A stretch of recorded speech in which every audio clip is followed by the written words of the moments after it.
துரியோதனனின் ஜனனம் எப்படி இருந்துச்சு தெரியுமா? ஒரு நாள் பிதாமகர் பீஷ்மர் ஆச்சாரியார் கிட்ட போயிட்டு கேக்குறாங்க, அஸ்தினாபுரத்தில் என்ன நிகழவிருக்கிறது?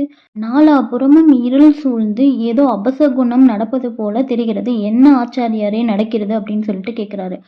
அபாயகரமான ஒரு பிறப்பு அவதரிக்கும் போது இதுபோல் அபசகுனம் தெரியும். திக்கெட்டும் தீப்பற்றி எரியும். பூமி பாலமாக வெடிக்கும். இது போன்ற தீங்கு நிகழும். அகிலத்திற்கு இந்த ஜனனத்தை பற்றி எடுத்துரைக்கும் அப்படின்னு சொல்லிட்டு ஆச்சாரியார் சொல்றாருங்க. அதற்கு விதுரர், ஆமா, அபசகுனமான நேரத்தில் இங்கு ஒரு குழந்தை பிறக்கவிருக்கிறது. அந்த பாலகன் இந்த அஸ்தினாபுரத்திற்கே சங்கட்டமாக விளங்குவான் அப்படின்னு சொல்லிட்டு சொல்றாருங்க. அதற்கு திருதராஷ்டிரன், என் மகனை அசுரன் என்கிறாயா என்று கோபத்தோட கேட்கிறாங்க. அதற்கு ஆச்சாரியார், சாஸ்திரம் அதையே கூறுகிறது அரசே என்று சொல்றாரு. இது சந்திர வம்சத்திற்கு மட்டுமல்ல, அஸ்தினாபுரத்தையும் அழிக்க வல்லது, அகில உலகத்தையும் ஒழிக்க வல்லது.